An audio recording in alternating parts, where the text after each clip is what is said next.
Hello. Okay, this is a short overhead tutorial of just a few watercolor tips. I am using a very affordable watercolor cake set from Michaels, and these are a bit different than your traditional watercolors. They have a bit of a chalky texture, so you'll notice this as you use them. The only thing I would say that is a bit different and maybe not as awesome as a traditional watercolor set is the tone dulls just a bit once it dries, but I love these because they're very affordable and there's such an array of tones, so it's perfect for beginners and it's perfect if you don't have a bunch of time to mix colors or all the skills you need to mix colors. So I use these very frequently and I really love them. I'm just starting with a really simple image, these 3 hearts, and I'm going to talk about sort of a few steps you can take in the process, and also I will talk a little bit about highlight and shadow, which will give your picture more of dimension as you go. The first thing I'll say is if you're working in just pencil and you're not using a felt tip pen, you want to use light lines when you're drawing because these pencil lines will show through slightly, so you want to make sure you don't have a lot of dark pencil lines that you've drawn in, and just use really light pressure on that. And then you can also erase them before you start the watercolor if you want, or erase them mostly so you just have a light tone there. I am using a Pigma Micron pen. These pens are waterproof, so the pen lines will stay. A lot of felt tip pens are not waterproof, and so your lines will bleed as you go over them in watercolor. So this is a great choice. A Sharpie is a great choice as well that's waterproof. Just make sure if you are using felt tip pen, it's waterproof. Okay, so the best thing to do when you're starting, if you've got a picture intact, is with a background. And so I often would start with a wash, and that is just really like a light color that's sort of, there's not a whole lot of detail in the background. So this could be a sky if you were doing something realistic, or it could be really be nothing. It could just be color. But when you're choosing a color to do your wash in, you want to choose a color that kind of contrasts from your main tone in your picture. So I am doing these hearts a pinkish red color, so a blue is a good contrast to that. And I'm also using the lightest blue on my palette here. And I could use any color blue, but the light blue is easier to use because you don't have to have a whole lot of mixing or finding the right tone. I will show you a darker blue. Let's say I want to work a darker blue in here. This dark blue, for example, right here, if I'm using less water than paint, I'm going to get this nice dark color. However, if I redip my paintbrush in my water and sort of mix it around again, I'm going to get this lighter tone. So if you're starting with a dark blue and you want to do a wash, just play around with how much water you have on this cake. And the more water you use to paint and the more you spread it out, the lighter it's going to get. So I'm going to use this dark blue a little bit on this side to just sort of create some dimension in here. And it'll be a bit darker on the one side, which will just kind of give it a little good look. Be careful when you're doing a wash with a dark color. If you're using a lot of water and you're not using a watercolor paper, it will sort of pill up the paper a little bit.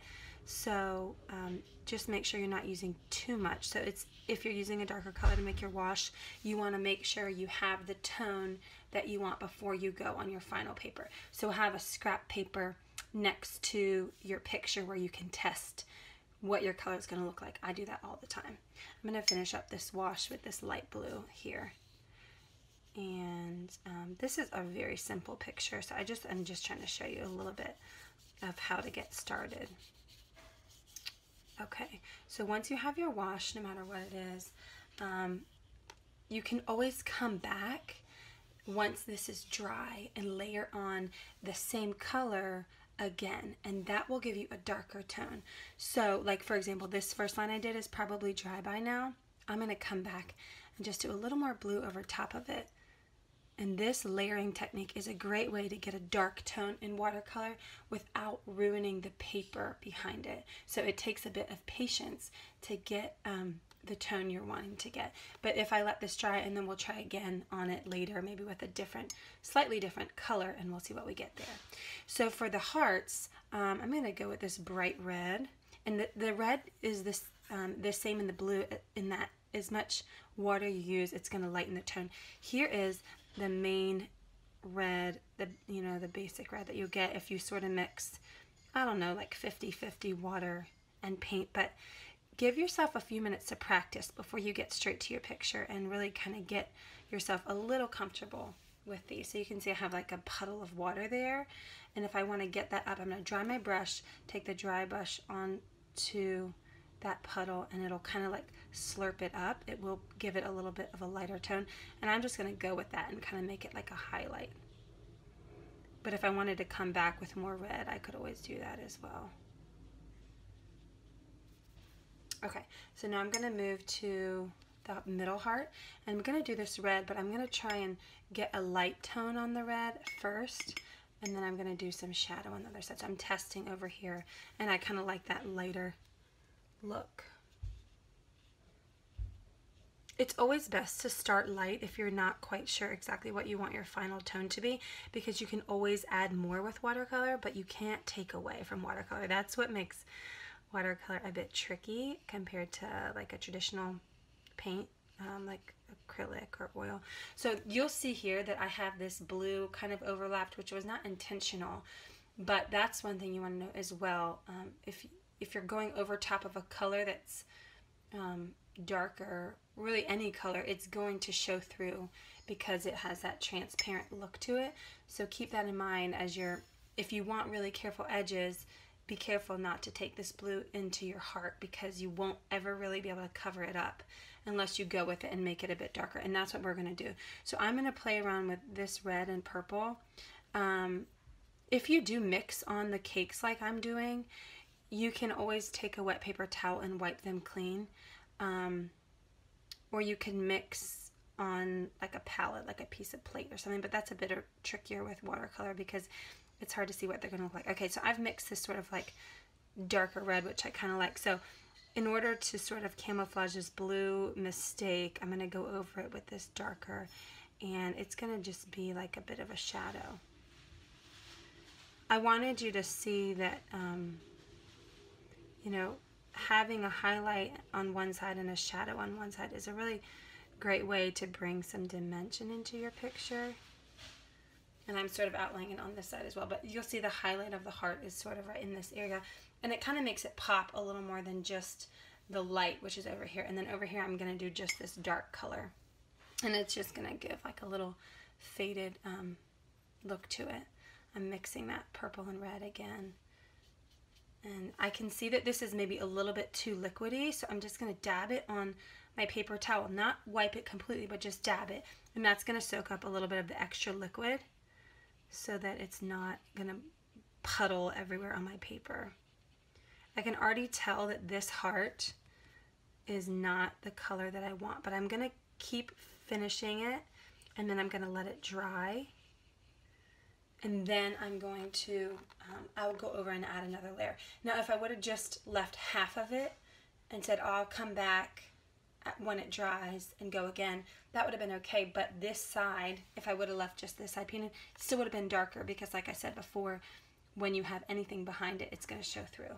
So I'm going to let this dry, and we're going to come back to this blue, and just for the sake of learning, layer one more level of blue on this and see what comes of it. I want to make a note, if you get a line like this with these like white spots in it, that means you probably don't have enough paint or water on your paint, and you're getting that dark color, but it's dry, and that's just not characteristic of watercolor. You want to have that smooth tone, so you can even dab in the water just a bit and come back over that, and that's going to like add some liquid to your paint. But if you get that dry look, you want to add a little bit more water. Okay, so I'm going to come back to this blue, and you can see I'm just barely dipping the water I'm just barely dipping the paint in the water. When I get more water, I'm not sloshing it around, because if you slosh it around, you're gonna lose the paint that's already on your brush. Let's come back here and we're gonna do one more tone. So you can see that third level is really a bit darker than it even was the last time. So layering is a great way to add darken a color or enrich like the hue of your color. I'm gonna come back here to this reddish purple, yeah, and I get a little bit more water, and we're gonna go in here and just gonna show you the darker tone, just a single.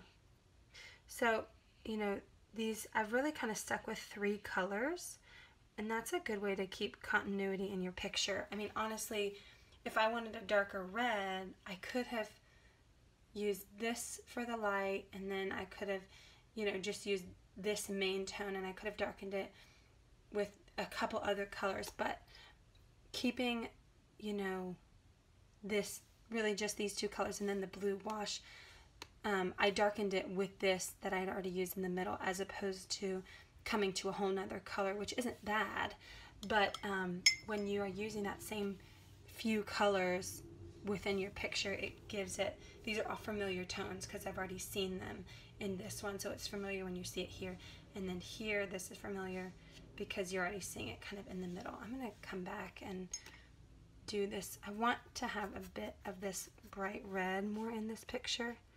Here you go. So this is really just that little bit of water in this light.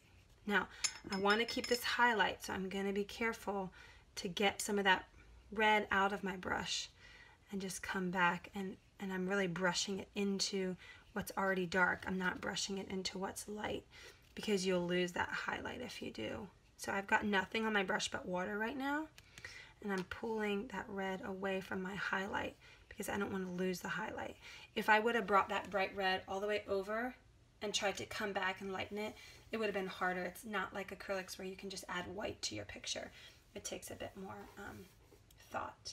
So anyway, this is just a quick video. I hope it was helpful. Remember, layering is a good way to darken the color. In order to get a dark color on the first try, you want to use less water and more paint. And then to get a wash, you want to either start with a light color, or you want to use a lot of water and less paint, and that will give you a lighter tone. And lastly, when you're creating shadows to your picture, you want to choose to have your highlight on one side and then your shadow on the other, and choose a darker tone to darken the one side of your picture, and then use the light color with more water to give yourself a highlight. I hope that was helpful. If you have any more questions, you can refer to the watercolor tips in the Scripture Doodle watercolor pack insert, and that will give you some more tips as well. I hope you guys have a great time, and we'll see you soon.